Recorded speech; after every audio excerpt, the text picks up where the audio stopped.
9. Salya Parva. 1. Kripa and the King. It was the next day. Early in the morning Kripa went to the king to see if he had slept well in the night. Looking at the bloodshot eyes of the king, he knew that he had not slept a wink. He took Duryodhan's hand in his and squeezed it in silent sympathy. He was sorry to see his condition. He looked at him and said, "Duryodhan, do not grieve so much. I am so sorry for you. You know that Ashvathama and I are very fond of you. We want you to live. The Kshatriya code of honor is a destructive code of honor. It believes that killing is the ultimate aim of man. It is not right. The duty of a king is to protect the lives of his subjects and not cause their death. Please listen to me. You began this war with hope singing high in your heart. But your hopes have not been realized. The great Bhishma has been vanquished. Drona, who we thought was invincible, is dead. Radheya, that lone star in the later horizon, has now set. I saw Jadruth killed. So many of your brothers are dead. Your son Lakshmana Kumara is dead. What is there for you to fight for? I am sure that your love for the kingdom died yesterday when you lost Radheya. All those who were dear to you are gone.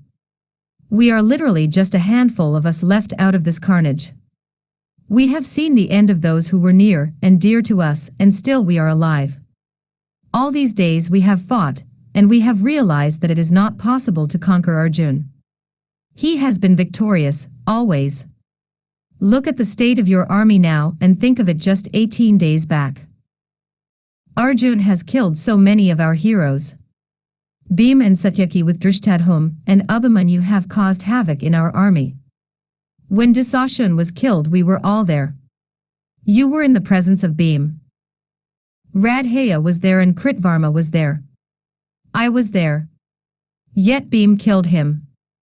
We could do nothing about it. Even in the same manner, Jadruth was killed. Can you not see that we have absolutely no chance of winning? The wise say that one should fight when one is powerful, and that peace is more sensible when one is weak. Do not think that I am suing for peace because I am fond of my life.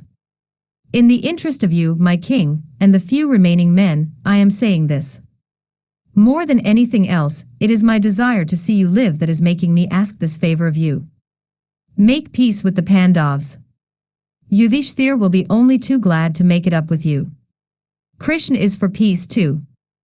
The Pandavas will listen to the words of Krishna. Please, Duryodhan, stop this destruction. Kripa was sobbing with emotion. He fainted after saying these words. He loved Duryodhan and he wanted to see him live. Duryodhan saw the condition of his dear Acharya. He revived him with perfumed water. Kripa regained his senses and still he was shedding tears. Duryodhan looked at him with eyes soft with emotion, with tears and with affection. He said, "You are speaking the right words. Only a friend will talk like this to me. You are my well-wisher. Before the war you tried to dissuade me from thoughts of war. But once the war began I have not had a more sincere fighter than you. You were always at the van and you would enter the Pandav army without thinking of yourself and the risk to yourself. I know it, my lord. You are my first guru. Drona came later. I have been with you ever since I was born. You have taught me much. I have immense respect for you. Your words are full of affection and compassion for me. I know it so well. But my lord, it is not possible to make peace now. It should have been done long ago. Think of the many sufferings of the Pandavas. Think of the game of dice. Do you think I will be forgiven that? Krishna came to me with a message of peace. Remember how I treated that? Do you remember the scene in the court when Draupadi was dragged to the court by Duryodhan? Bhim is known to me. We played together. He has always been an affectionate person. Did you see him when he drank the blood of my brother? What rage must have been fuming in his heart for years for him to have done what he did. Think of Abhimanyu. Do you think Krishna and Arjun will ever forget the death of Abhimanyu? Never. The insult to Draupadi will never be forgotten by the Pandavas. Draupadi has taken an oath that she will sleep only on the ground until I am dead. My dear Acharya, you do not seem to see things in their proper perspective. Peace is not possible, not with the great Pandavas who have been so harassed by me. The death of Abhimanyu has made it impossible even to dream of peace. Let us not think of that. Apart from all this, I am not for peace. I do not want to make it up with the Pandavas. As you say, Yudhishthir is so righteous that he will agree to the proposal if it is made by me. Krishna and Arjun may also forget Abhimanyu. It is quite probable that they will agree for peace. They are all of them peace-loving men, and I know that the moment I suggest it they will agree. But, Acharya, I am not for it. I do not want to make it up with the Pandavas. No, I have enjoyed this entire world all alone. Do you think I will now share it with them? Yudhishthir and his brothers will rule the world, and I will have to be a dependent on them. I have always blazed in lone splendor, eclipsing the lesser kings of the world. Can I follow in the train of this man Yudhishthir as one of his attendants? I have tasted luxury. I have given away so much wealth as charity. How can I become a lesser king subordinate to the Pandavas? My lord, having known me and my pride, you must not suggest this peace with the enemies. I am not angry with you, not at all. You mean well. But I am yet to see a sick man relish bitter medicine. I am set on war. I feel that it is the wisest path to glory. I am not a coward. I have never feared anyone or anything. I have lived a full and happy life. I have lived like a king. I have pleased the poor with my bounty. I have heard the Vedas being recited night and day. I have performed yagnas too. I have placed my foot on the heads of my enemies. My servants have all been treated well by me. I have always helped those who were in want. I have made my conquests, and I have ruled my kingdom well. After tasting all this, I am not able to imagine me as a dependent. Now my friends are all dead. I have lost all the men who wanted to see me monarch still. They all died as kshatriyas should. In this world, where everything dies, where is the comparison between a life of comfort under another man's rule and eternal fame? Radhaya's favorite theory was that a man should strive for fame, and for nothing else, since fame is the one thing permanent, unchanging, in this transient world. I want fame. I can get it only by fighting. My name will be cleansed of all its stigma if I die bravely in the war. It is not a good death for a kshatriya if he dies at home suffering from a disease or fever. A kshatriya should die either in the battle or in the forest. I have made up my mind. I will reach the heavens after fighting bravely. All my dear friends have gone there already. They will be waiting for me. They gave up their lives for me, and this is the only way in which I can repay the debt. The path has been trodden by my grandfather and my revered Guru Drona. The dearest of men, Radhaya, is gone. Jadarath, who trusted me, has gone there already. I will attain the highest regions by dying on the field. My mind has lost the glamour it had for the kingdom. I do not care for it, not after the death of Radhaya. I wanted to share this world with him. I wanted to sit on the same throne with him. But that could not be. He is gone. I will not play the coward now when they are all gone. The world will think of me as a time server. The world will talk of me in disparaging terms if I make peace with the Pandavas after allowing all my friends to die for me. I am guilty of many things, but not ingratitude. I have really decided to make up for all I have lost. I mean to find a way to heaven, and that is by a brave death on the field of battle. Do not grieve for me. I am past all caring. With the death of Radhaya, something inside me snapped. He was the noblest of men. He gave up his everything for me. I cannot live in this world after he is gone. I am lost without him. The only way to join that noble man is to die fighting, and not by dying at home with my bed surrounded by weeping relatives. Please try to understand me and my refusal to take your advice." Duryodhan was silent after this.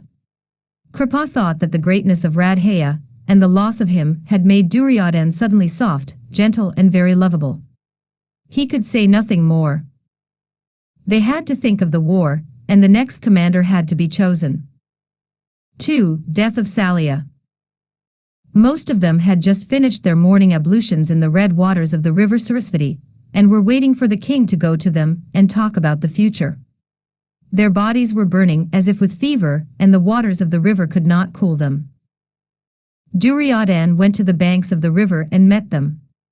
He went to Ashvathama and asked him for his opinion. He said, "You are the wisest of all of us. Please tell me who should be made the commander of the army." Ashvathama said, "The great Salya is the fittest person to be the commander. He is the most powerful man, and he is very devoted to you. It is possible to win the war with Salya as your commander." Duryodhan approached Salya and said, "With folded palms I stand before you asking you to be the commander of our army. Please lead us to victory." Salya was very happy. He said, "I am very happy to do this for you. Yesterday, just before the duel between Radheya and Arjun began, Radheya asked me what I would do if he should die in the war. I told him that it was not possible. But if he should die, I said, I would then avenge his death by killing Arjun and Krishna.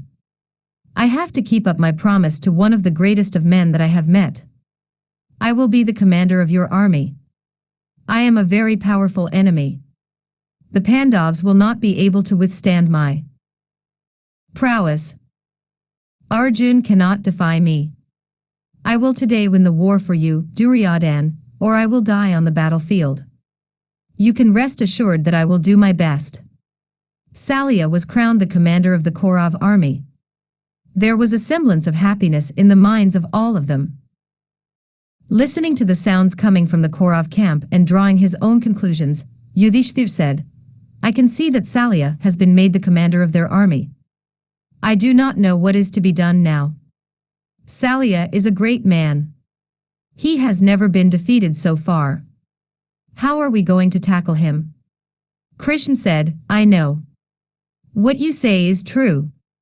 No one has been able to defeat Salya. His skill with the bow and arrow is something wonderful. He is a very graceful fighter. Bhishma, Drona and Radheya are all far inferior to Salya. In fighting with the mace he is unrivaled. He is terrible with the mace. Even our beam will be defeated by him. Drishtadhum, Satyaki, Arjun, Bhim, Shikhandi and the twins, all of these together cannot equal Salya. But Yudhishthir, I have a feeling that you are the one person who is superior to Salya. Excepting you, no one will be able to kill him. Please forget the fact that he is your uncle. You must kill him as Indra killed Vritra. You are a righteous man. You have the power of Dharma behind you. You will be able to kill Salya, the commander of the Kaurav army." The 18th day of the great war had dawned. The army of the Kauravas was today commanded by Salya. He was skilled in forming vayus. He arranged his scanty army in a difficult vaya. He had with him just a few of the heroes, Kripa, Ashvathama, Shakuni, Kritvarma, Duryodhan and a few of his brothers. They made a pact. There should be no individual duels. They could not afford it. They should attack the Pandav army altogether. It should be a wholesale slaughter. Each should protect the other, and they should avoid duels as far as possible. The fight began. Even though they had suffered greatly during the last 17 days, the two armies were still huge. It looked as though the plan of Salya was very good.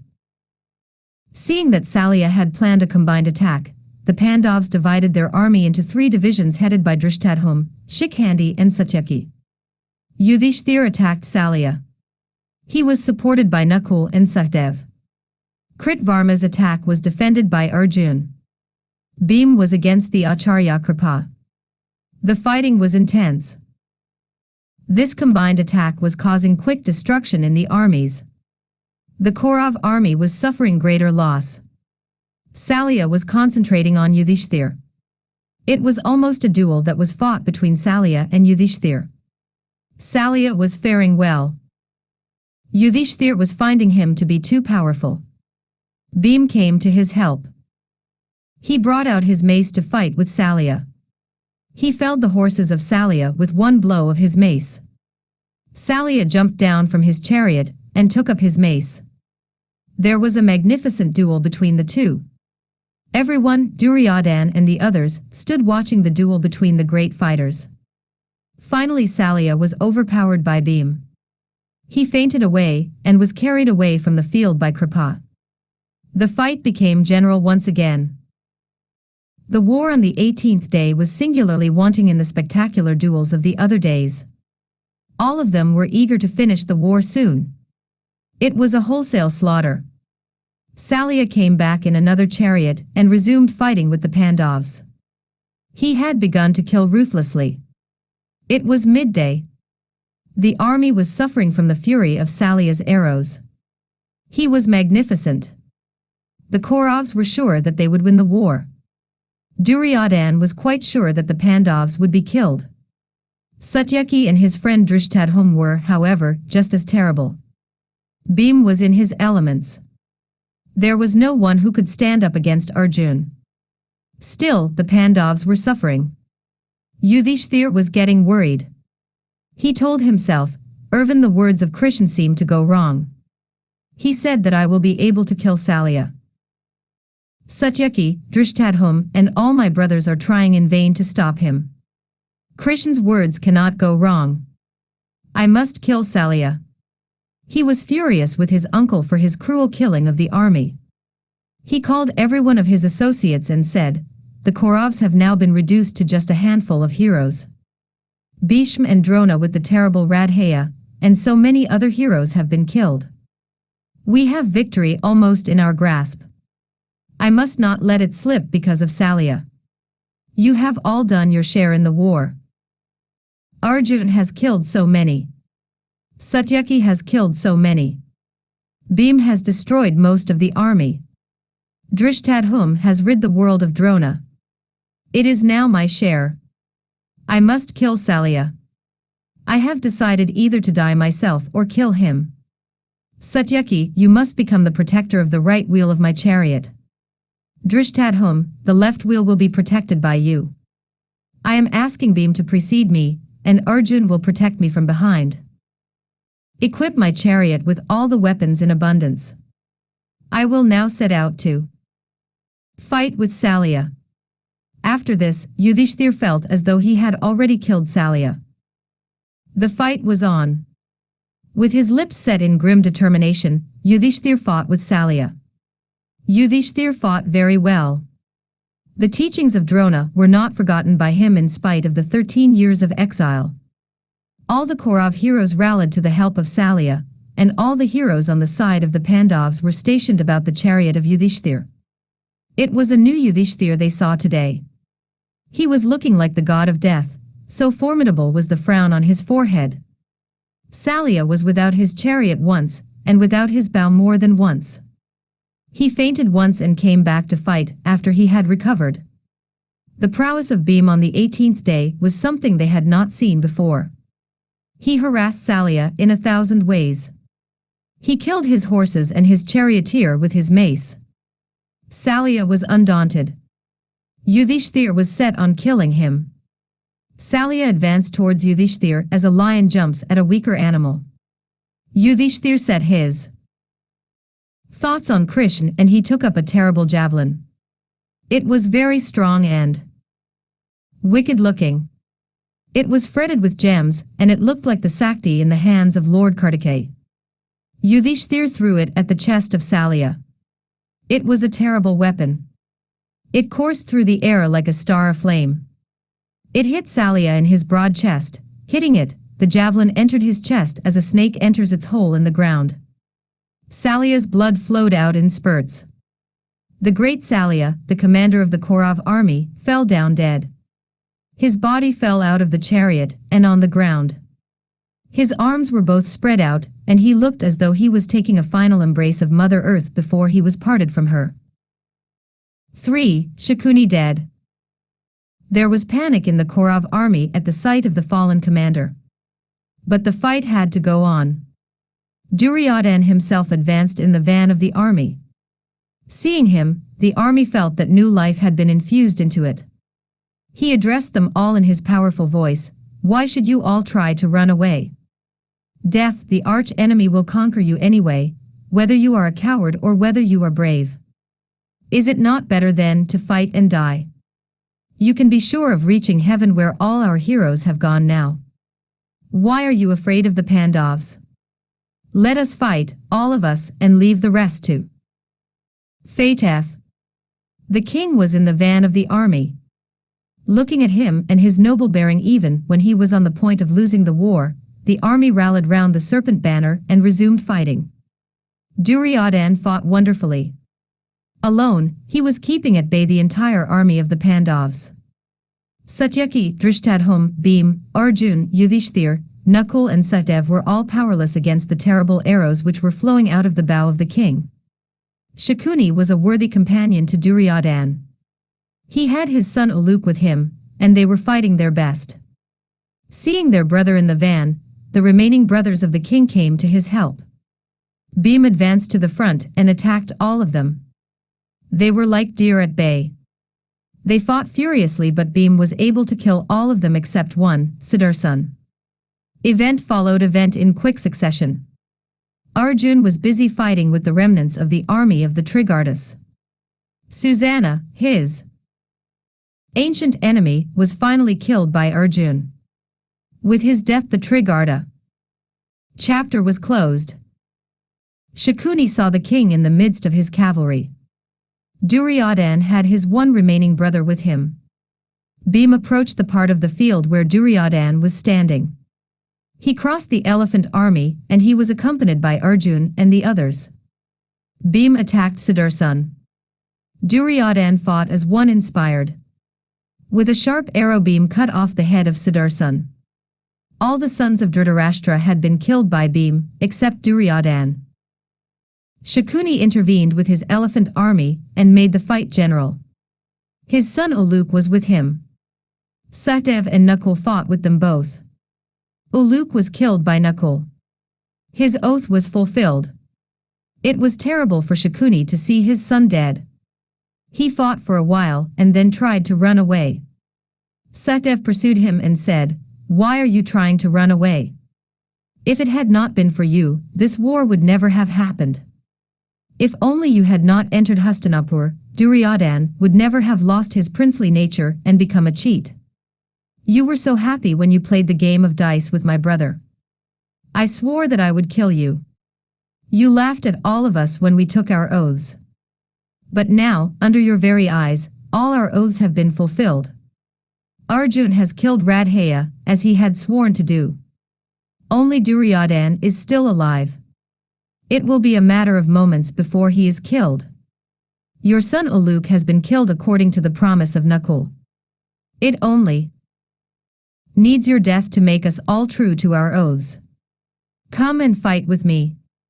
Shakuni had to fight. He fought well too. But Sahdev threw a javelin at him and killed him. With the death of Shakuni, all Duryodhan's hopes were killed too. He knew that it was all over. The curtain had fallen on the last act of the tragic drama. It only needed an epilogue, and he would himself provide it. The fight went on. Of the 11 Akshohinis there were now 200 chariots, 500 horses, 100 elephants, and 3,000 soldiers. They fought so valiantly with the Pandavas a few more moments, and they were all destroyed. Of the 11 Akshohinis, not a single soldier was alive. All were dead. The Kaurav army was now made up of Duryodhan, Kripa, Ashvathama, and Kritvarma. Just these four were left. The remnants of the Pandav army was 200 chariots, 700 elephants, 1,000 horses and some footmen. That was all that was left of the 7 Akshohinis, which they had at their command 18 days back. 4. Dvapayan Lake. Duryodhan saw the vast expanse of the field of Kurukshetra. He remembered the words of his uncle Vidur, "You will be the cause of the destruction of the entire race of Kshatriyas." Duryodhan's senses were reeling. He did not know what was happening to him. He thought, Vidur must have seen all this with his mind's eye. Duryodhan was seated on a horse, and it was wandering aimlessly. It had been hurt by many arrows. Suddenly the horse dropped down dead. Shedding tears for the one and only companion of his, who had also died because of him, Duryodhan abandoned the dead horse and walked away from there. He thought of himself 18 days back, and his heart was heavy with grief, not so much for himself as for those who had died for him. His mind went at once to Radheya. How he must have suffered. He had done so much for him, and he had to die. He must have passed through immense agony when he realized that the Pandavas were his brothers. Radheya. The one and only Radheya. Duryodhan's frame was burning as though a rain of fire was pouring all over him. He wanted to get away as far as possible from that dreadful battlefield. He walked on and on. He came across a cool and placid lake. It was so inviting. He thought he would cool his limbs in the cold water. He had nothing in his hand except the mace, which was his eternal companion. He was standing there, alone with his sorrow. Sanjay, the charioteer of the king, saw him there. He saw him with his eyes full of tears. Duryodhan looked the image of pain and anguish and heartbreak. Sanjay's heart was ready to break with compassion for this monarch who was now alone, without hope, without a single man with him, without any desire even to talk. He hurried to the presence of the king. Duryodhan looked at him with tear-filled eyes, and was not able to recognize him. His eyes were with his heart, and that was far away. Sanjay said, "My lord, I am Sanjay, the charioteer of the king." Duryodhan shook himself out of his reverie and said, "Sanjay, happily, you have escaped from the fury of the Pandavas." He embraced him warmly and held his hand. Sanjay smiled at him and said, "I was in the camp as was my custom. Having destroyed the entire army, the Pandavas came to the camp to see if you were there. They found me. Satyaki found me and took me as a captive. Drishtadhum saw me. He laughed at Satyaki for his capture and said, 'What is the use of capturing this man? Whether he is alive or dead is immaterial to us.' Satyaki said, 'Right then. I will kill him.' He had raised his sword to kill me. Vyas came there and said, 'This man must not be killed. He must be allowed to go back to the king Dhritarashtra.' So they released me, and here I am. But my lord, what is the matter with you? Why do you look like this? I feel that your mind has gone out of your control." Sarsjaya wept like a woman, looking at Duryodhan, who had once been the monarch of the world. Duryodhan smiled gently. He pacified Sanjay and said, "Sanjay, I wish my mind could become unhinged.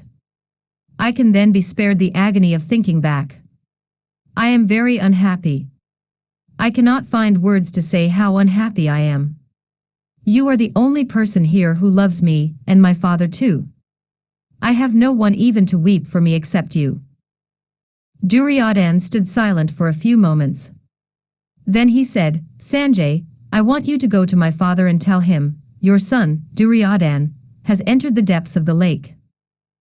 His frame was burning him, and he is hoping to cool the burning in his limbs and in his heart by staying inside the pool for a while. What is the use of living after all his brothers and friends are dead, and after the war has ended in favor of the Pandavas? Sanjay, tell my father that I have no more any desire to live. Please convey to him my salutations. I will not see him again. I ask him for forgiveness for the great grief I have caused him. He has always loved me. He will forgive me. Tell my mother Gandhari that I am not fit to be the son of such a great soul.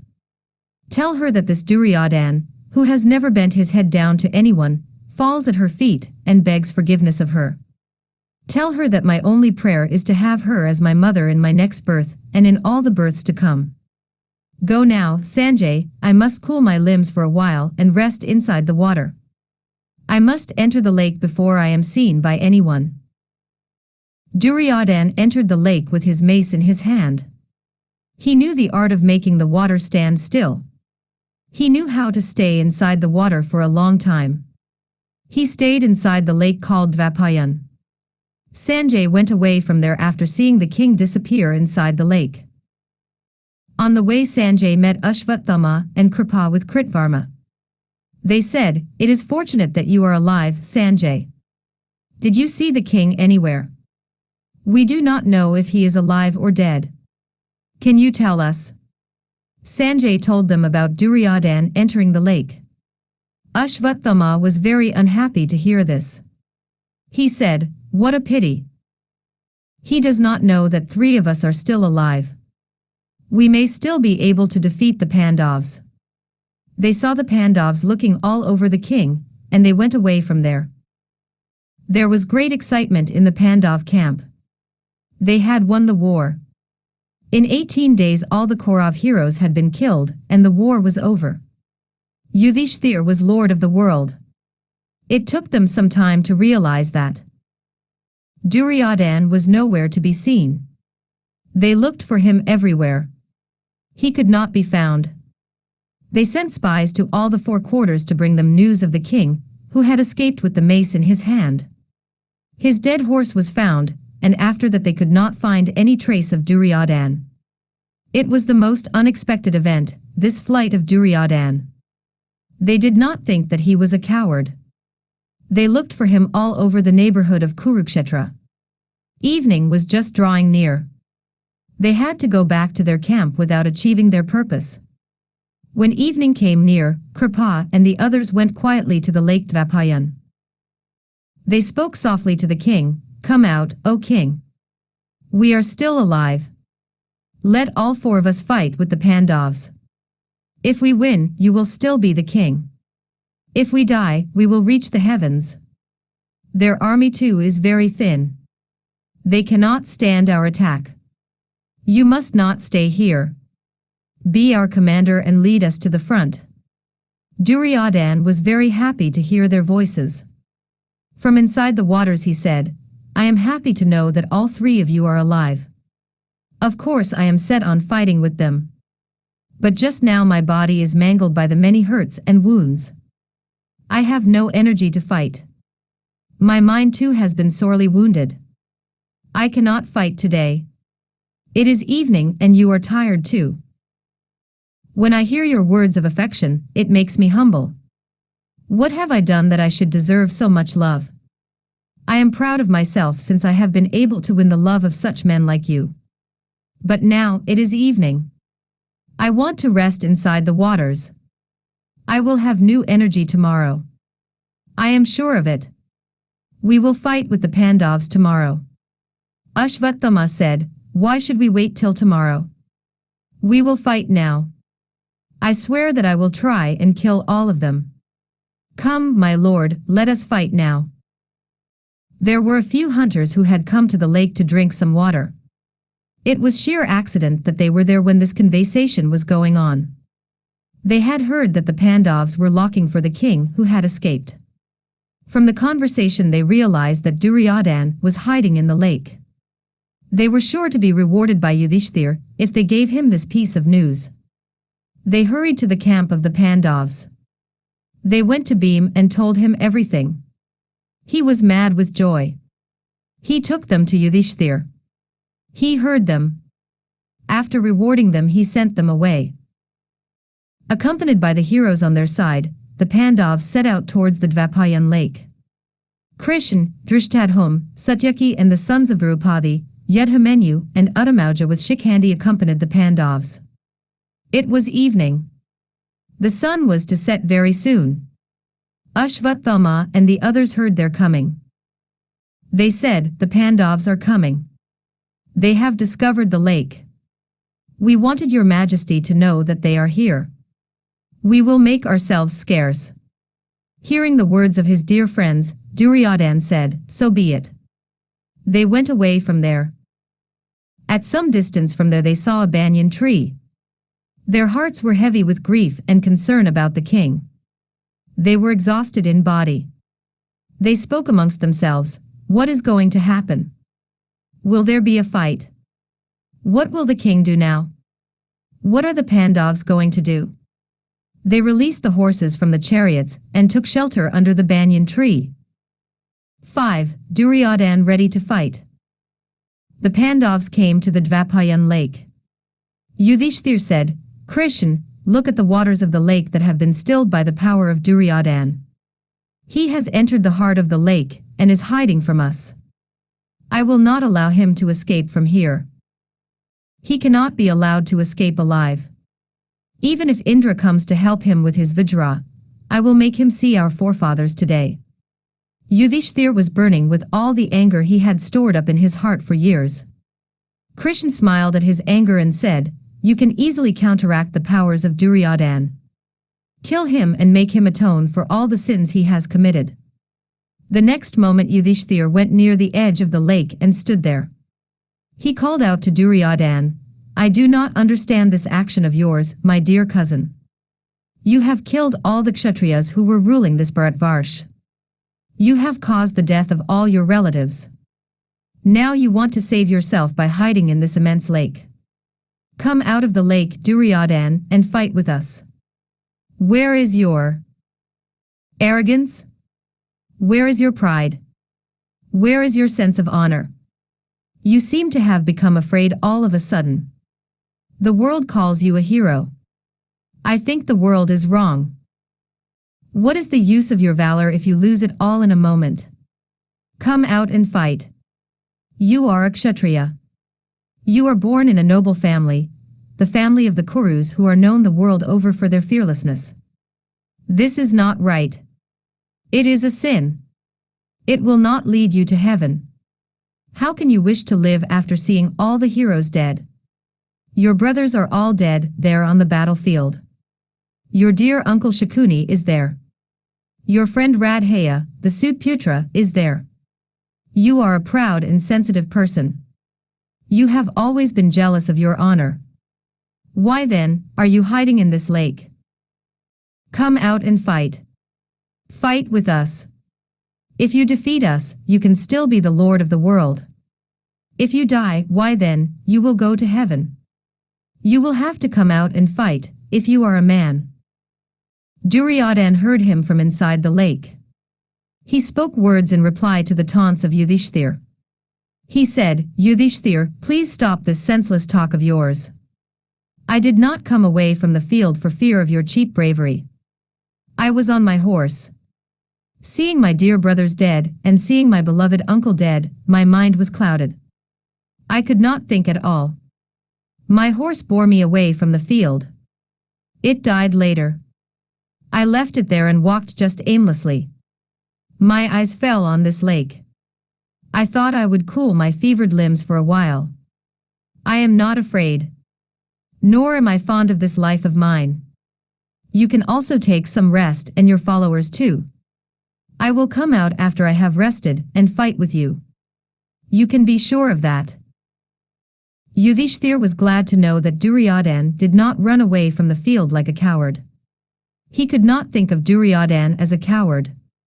He said, "We are all fit enough to fight. Do not worry about us. We have been looking for you all this while. Come out now and fight." Duryodhan said, "I am not enamored of the kingdom any longer. Those for whom I wanted this kingdom are all dead. My brothers are all dead. My Radheya, who was everything to me, is dead. The world has lost her splendor now. But I do not want to fight with you and curb your pride. I do not see any need for war, now that Bhishma has fallen, now that Drona and Radheya are dead. Your kingdom will be just so much earth and nothing else. I have enjoyed it to the full. My dear ones are all dead and you have snatched this land from me. You are welcome to it. I have no desire to live any more. You can enjoy this earth shorn of all her glory, and all her loveliness, and all her splendor. You can have the land of the Kurus. I am making a gift of this barren land to you, Yudhishthir. I will prefer a life in the forest, clad in tree bark and deer skin, to one in this kingdom where nothing is left that has beauty. You can rule the land, Yudhishthir. Yudhishthir was terrible in his anger now. He almost shouted at Duryodhan, I do not like these mad ravings of yours, Duryodhan. I have no sympathy for you. You have the impertinence to make me a gift of this earth over which you have no right now. Even if you did have a right to give it away as a gift, remember that I am a Kshatriya. I will not accept the world as a gift from you. I do not want to rule a kingdom which has been given to me as a gift by my enemy. Do not insult me by your words, Duryodhan. I will win it by defeating you. How dare you suggest this to me? There was a time when you were lord of this earth. You had the evil Shakuni with you, and you banished us from the land which was our birthright. We came back from the exile and asked you in gentle words to give it back to us. It was what belonged to us. But you were not so generous then. When I sent Krishna to you with a proposal for peace, you sent word that not even ground covered by the tip of a sharp needle would be given to me. How is it you have become so generous all of a sudden? Your mind is unhinged. Or else, how can the great Duryodhan, the crowned monarch of the entire world, the man who would not part with even 5 villages, how can he have the heart to give away the entire kingdom to his sworn enemy? My lord, you have no kingdom now, to give it away so magnanimously. You and I have got to fight, so that this ancient rivalry can come to an end. I must be the sole monarch of this world. I will not allow any compromise. I will not allow you to live, not after all this. Come out and fight. For years this rivalry has existed. You have never been fond of us. For years you have tried to destroy us. We have now won the war. Your death is the one thing I want. I will see you dead. I am giving you a chance to reach the heavens which you do not deserve. Come out of the lake and fight. Yudhishthir was heaving with the emotion which was swelling up in his heart. Duryodhan had never before heard such words of insult from anyone.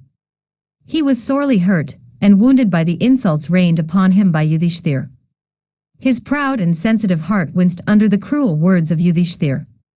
He was surprised to hear so much fury in the voice of the gentle Yudhishthir. He wrung his hands together. He made up his mind to come out of the lake and fight. He had wanted a respite of just one night, and he could not get it. But it was no matter. He would fight. The words of Yudhishthir were too sharp.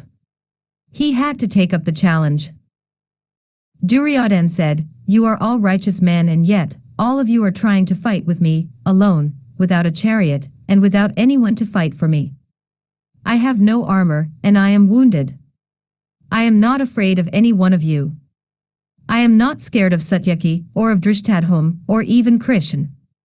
I am able to kill all of you now. But I am only grieved to see so many of you here trying to kill a man who is without armor, and without any weapons. You are not righteous at all. It is dharma which accompanies you in your journey out of this world, and you are prepared to forego that for the sake of your anger against me. But that is your concern and not mine. I have no worry. I am a Kshatriya born in the house of the Kurus. I will fight with all of you and kill all of you. If I am killed, I will be happier, as I will then be with all those who are dear to me. I am eager to join Radheya. You cannot know what a noble man he was. You are not noble enough to realize his worth. I will kill all of you, and then I will kill myself so that I can join Radheya. I am coming now. Prepare yourselves to die. Like the sun coming into view from below the ocean, Duryodhan rose up from the lake and appeared on the surface. He was looking very handsome and wonderful. The sight of his firm shoulders and his broad chest brought a look of admiration in the eyes of all of them. Yudhishthir smiled at him and said, I am proud and very happy to see that my brother is not a coward. You are indeed a worthy son of the house of the Kurus. You are brave and proud. You have lived up to your name and your reputation. I am proud of you, my dear Duryodhan. You are a Kshatriya, and it is but right that you should behave like one. Alone and single-handed, you are prepared to fight with all of us. It is indeed commendable. But I will not allow it. You can fight with any one of us with any weapon you choose. If you win, you can take the world and rule it. These words were spoken impulsively by Yudhishthir. It was foolish on his part to say that Duryodhan was welcome to fight with any one of them with any weapon he chose. But Yudhishthir was a man who could not be angry for long. He became the old Yudhishthir once again.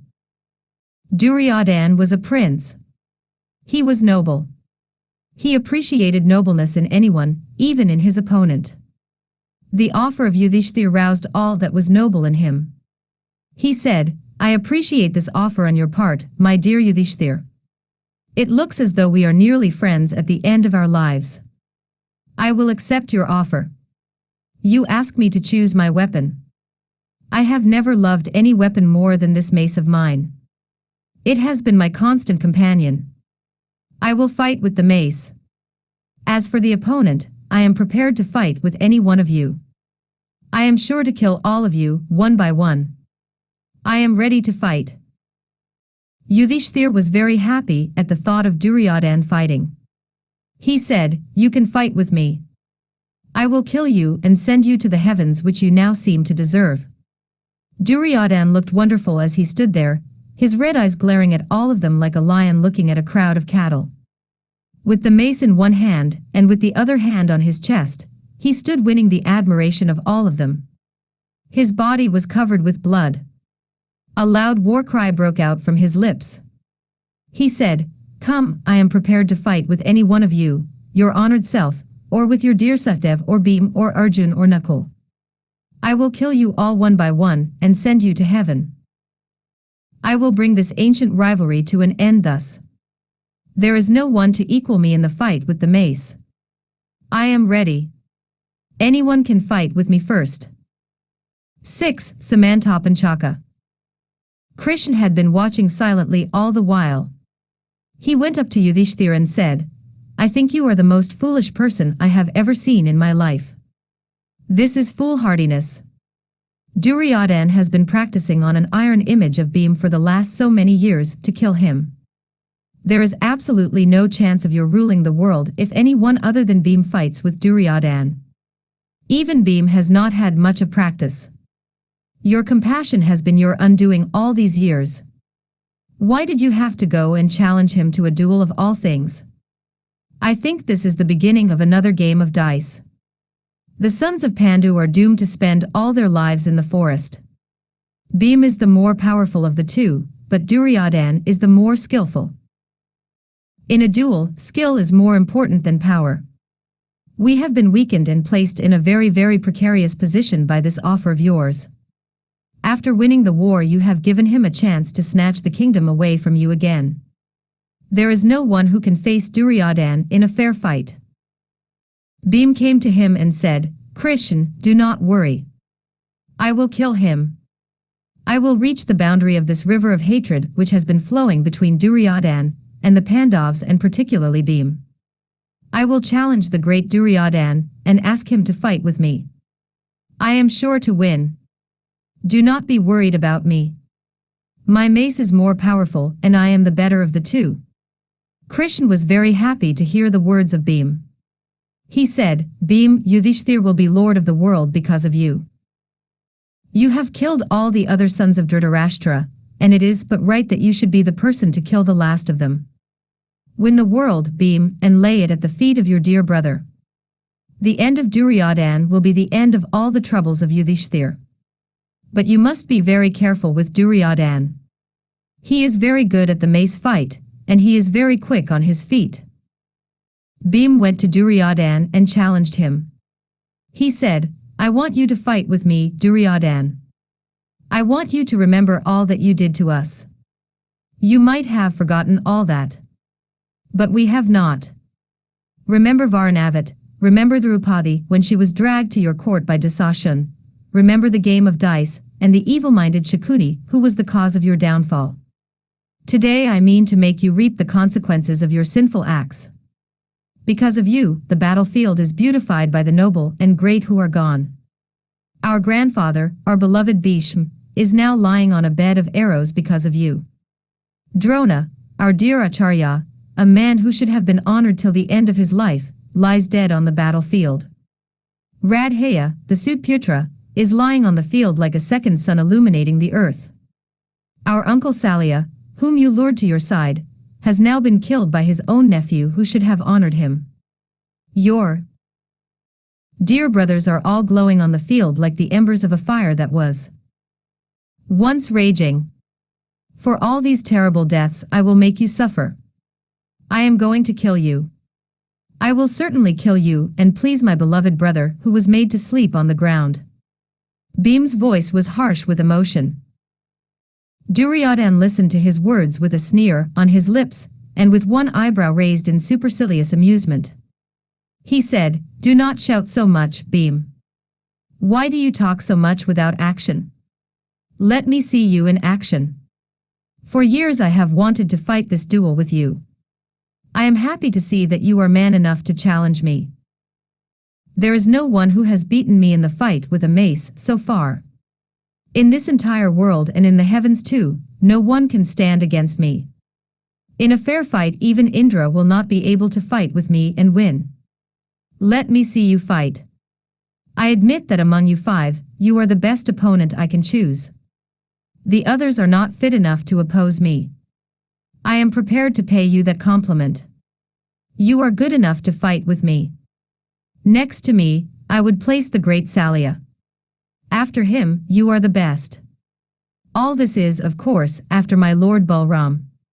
He is the greatest. He has said that I am better than all of you put together. Balram has said that I am the greatest fighter with the mace. I am ready for the fight. Come, Bhim."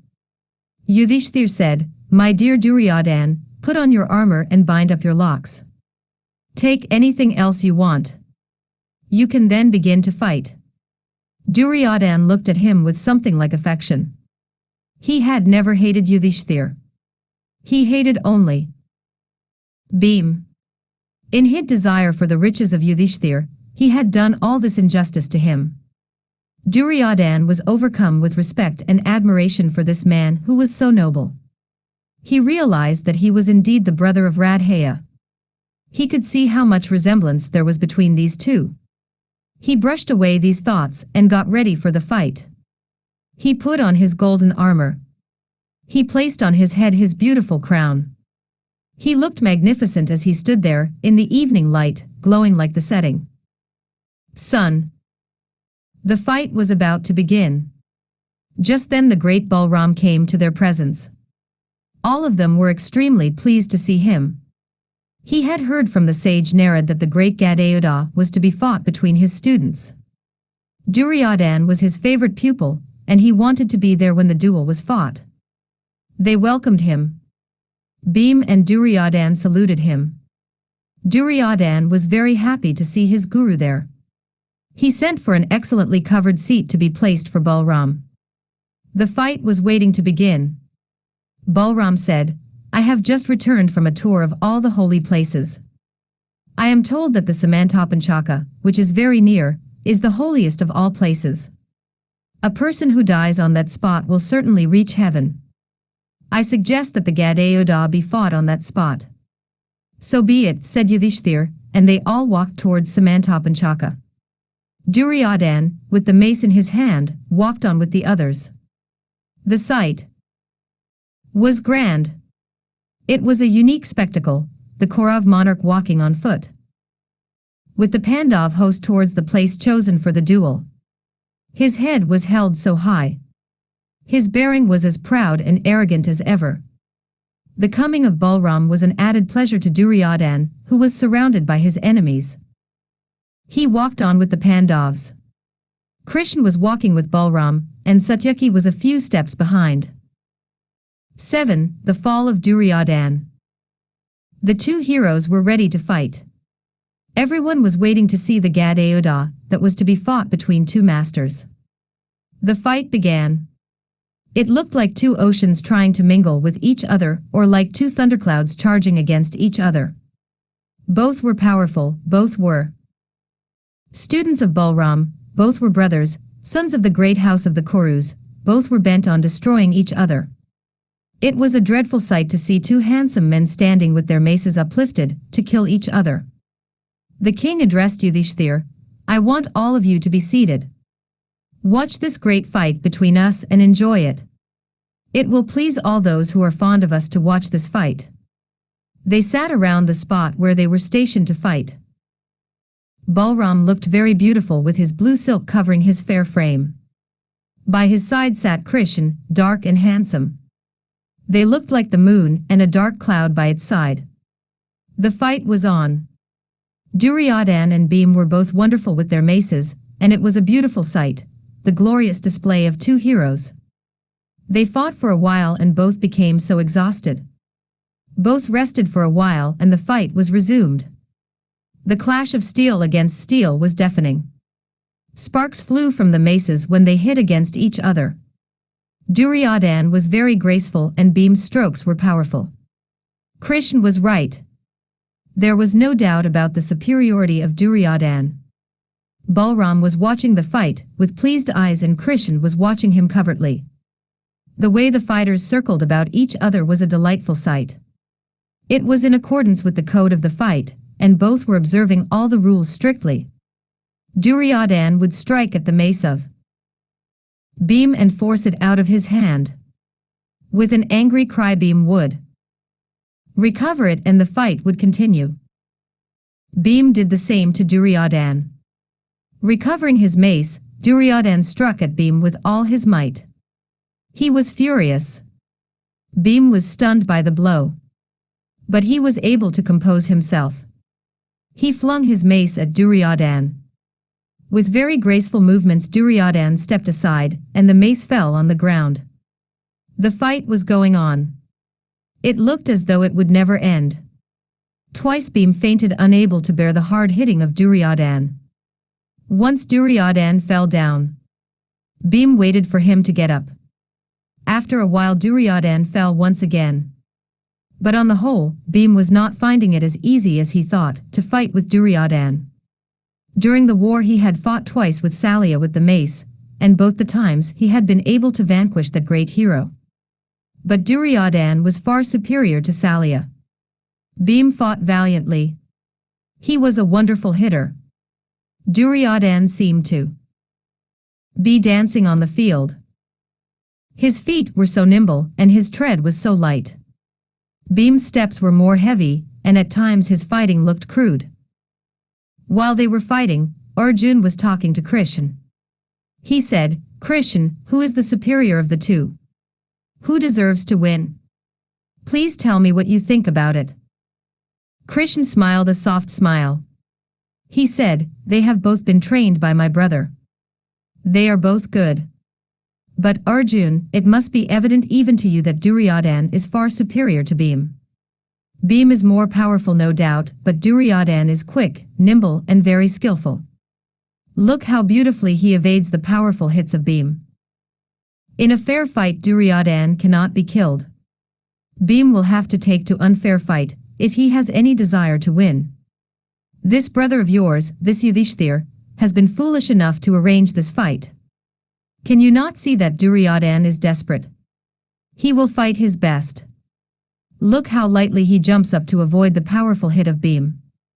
It is a delight to watch this man's skill. If only there was not a kingdom at stake, I would spend hours together here, watching this Gadayuddha.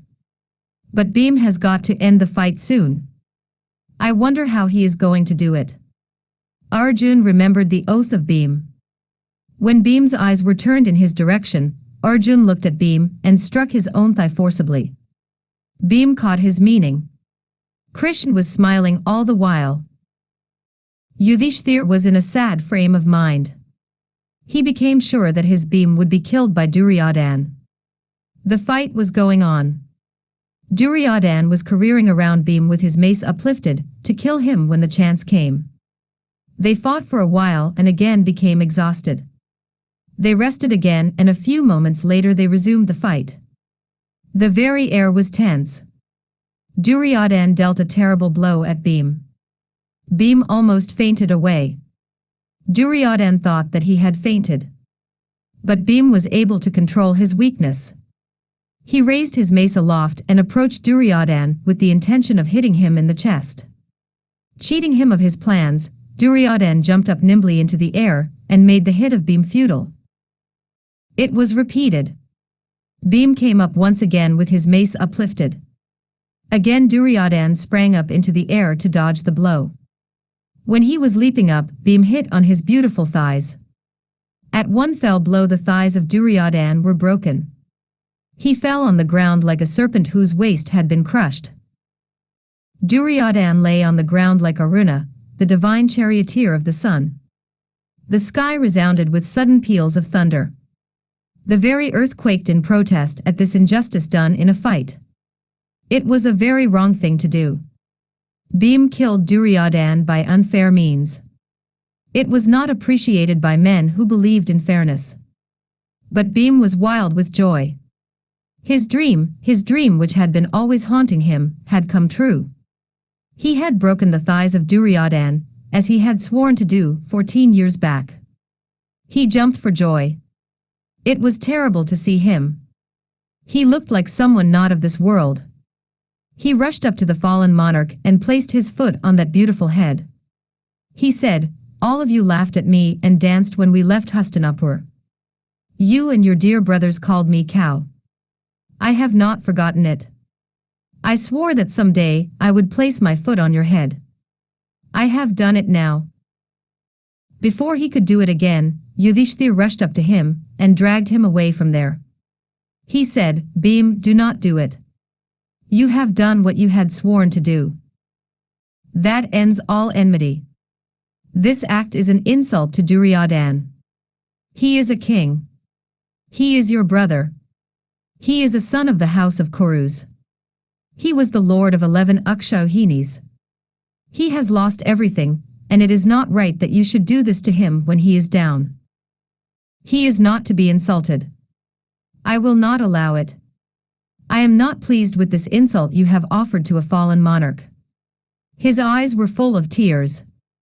He went to Duryodhan and said, "My dear cousin, please do not grieve for yourself. You have lost everything you had, and now you are on the ground, about to lose your life. This is no fault of ours, but it is all because of you. You have brought it all on yourself, and destiny has arranged things in this manner. Duryodhan, I am jealous of you. You will reach the heavens, while we will have to live on this earth which is bereft of all her glory. I salute you, king of the world." Yudhishthir gave way to the grief in his heart. He was so unhappy to see the ruin of the world because of this one man, and now, his ruin too. The king was now on the ground, his thighs broken by Bhim. It was a great tragedy, and Yudhishthir, with his gentle nature, could not bear it. 8. Balram's wrath. Balram was furious with Bhim for his unfair fighting.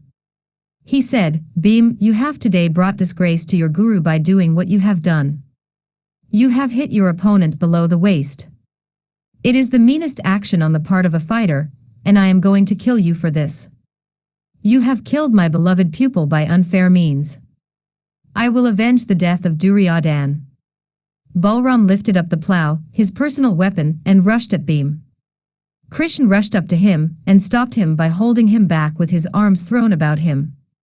Krishna said, "My lord, forbear from this fury. What Bhim did was right. This particular act, perhaps, was against the rules of fair fighting. But in your blind affection for Duryodhan, you seem to forget all that he has done to the Pandavas. He has never been fair. He has been a cheat all along. The Pandavas tried their best to avert a war. You know it. It is well known how much injustice has been meted out to the Pandavas.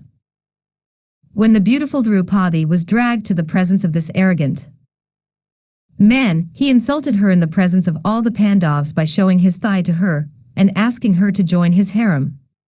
Can any man bear that insult to his wife? These thighs should have been broken then. But they were not. Yudhishthir prevented Bhim from rushing at Duryodhan. And Bhim took an oath that someday he would break those thighs of Duryodhan. That is why he did it. Or else, how can his oath be fulfilled? An oath is to be achieved at all costs. That is the rule.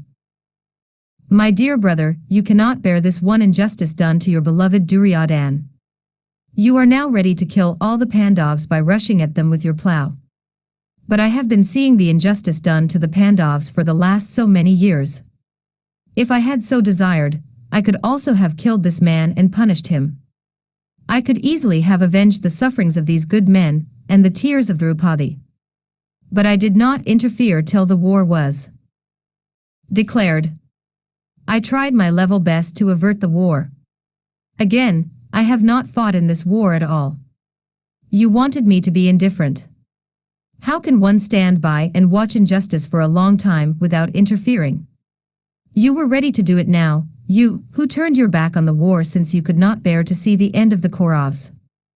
Please do not try to avenge the killing of this sinful man. Leave him to his fate, and the Pandavas too. They are our cousins and, after so many years of suffering, they are hoping to be happy. Please do not be angry with them.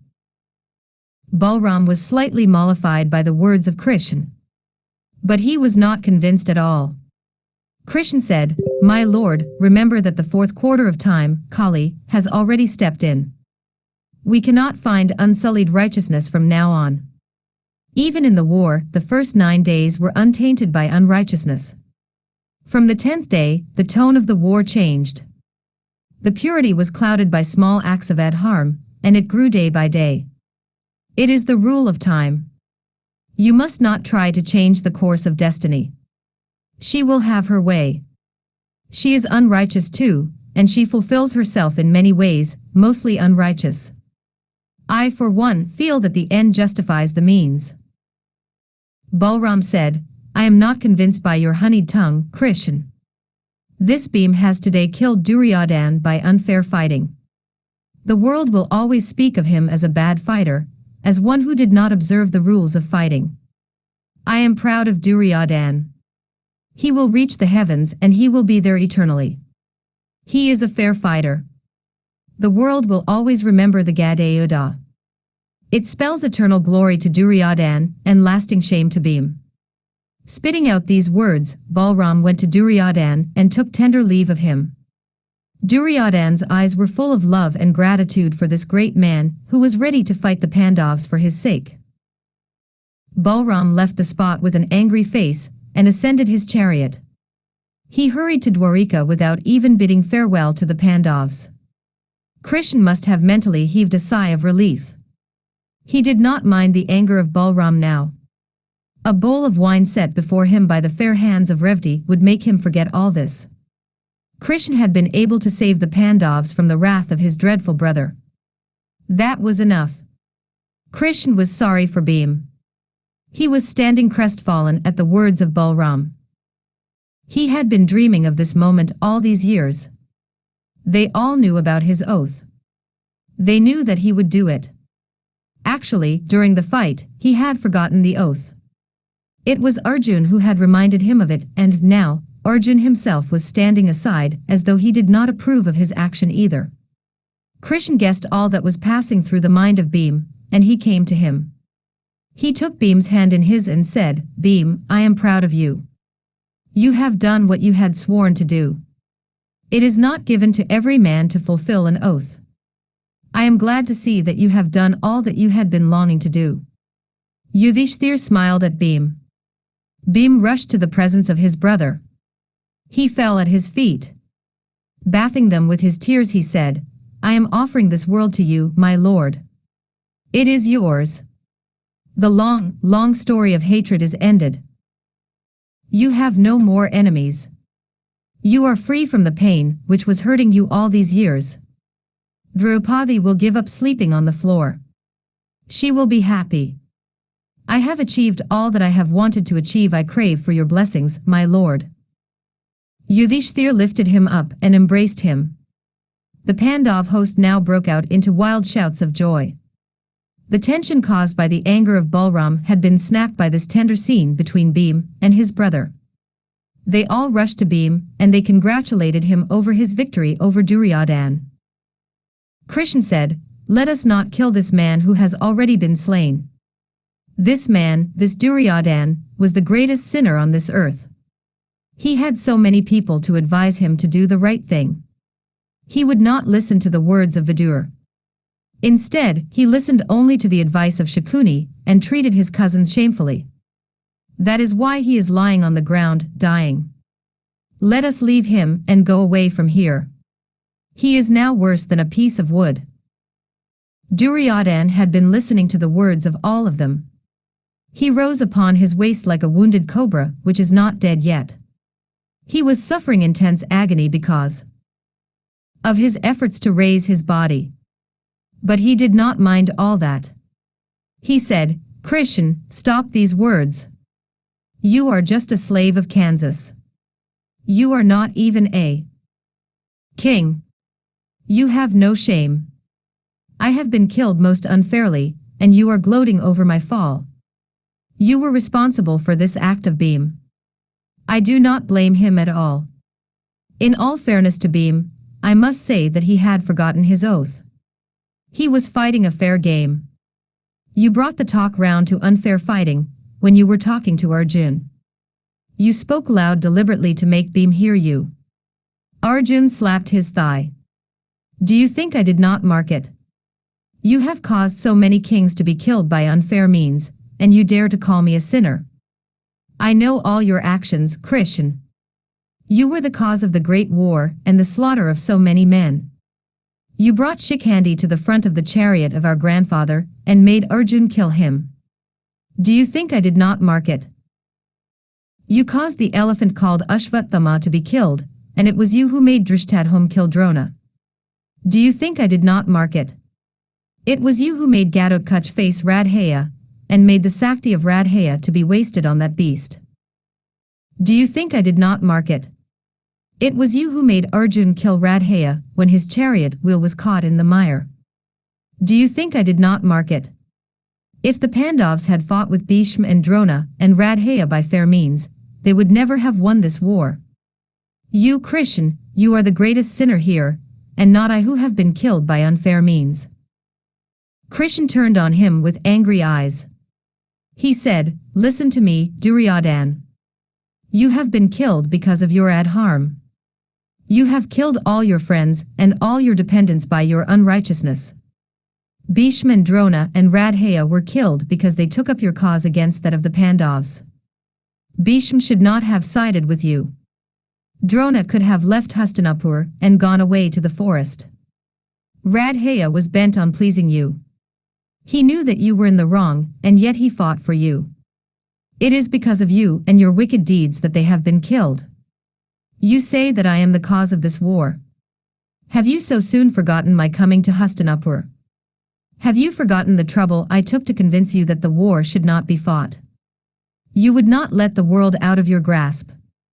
Your avarice has been the cause of this war and the death of all the heroes. Your wickedness goes far back into the time when you were just a young boy. The young plant of jealousy was encouraged to grow by your father and your uncle Shakuni. It is the fruits of that tree that you are tasting now. For the death of Abhimanyu, for that one incident, you must be killed again and again. You do not deserve the sympathy of anyone. I am not sorry for you." Duryodhan smiled a wan smile. His eyebrow was raised in the old supercilious way. He said, "I have studied the Vedas. I have made many gifts to many people. I have ruled this wide world. I have tasted her to the full. I have walked over the heads of my enemies. I am very fortunate.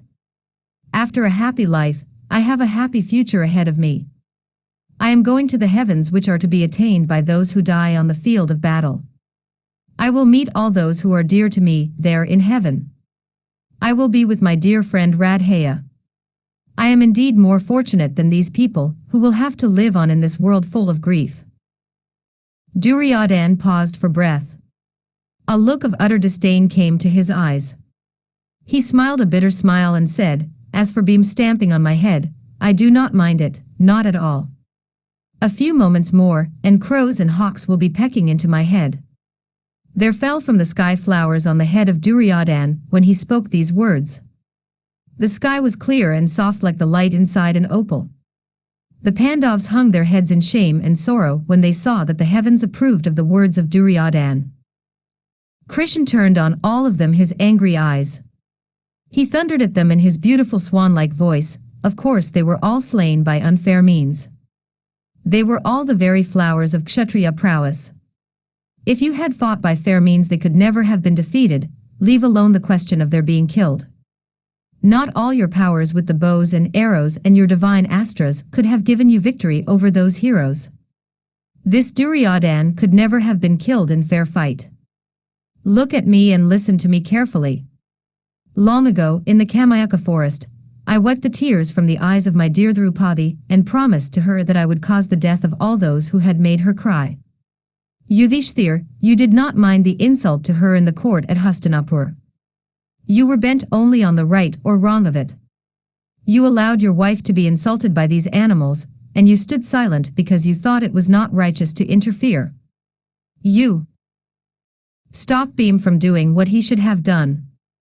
But I could not let Draupadi cry. When she was in the court no one came to her help. The great Bhishma and Drona and all the others never helped her. I swore to kill every one of them. Yes, every one of them. I killed the great Bhishma because he had not the courage to interfere when the beasts of the court were harassing Draupadi. I killed Drona for the same reason. He was also indifferent on the day when the game of dice was played. He had no right to join the war and fight on the side of Duryodhan when he knew that the Pandavas were in the right. He loved this sinner and so, with Bhishma, Drona too had to die. I am bent on only one thing, the righting of a wrong done to good men. I have achieved it. I am not sorry. As for the sin of all this unfair fighting, let it fall on my head. I am prepared to shoulder that too for the sake of the Pandavas. They mean my very life to me. But come, the sun has reached the western hill. Let us go away from here. The entire Pandav host went away from the neighborhood of Samantapanchaka. The king was there, all alone, dying, with his thighs broken, with no one by his side. End of Salya Parva.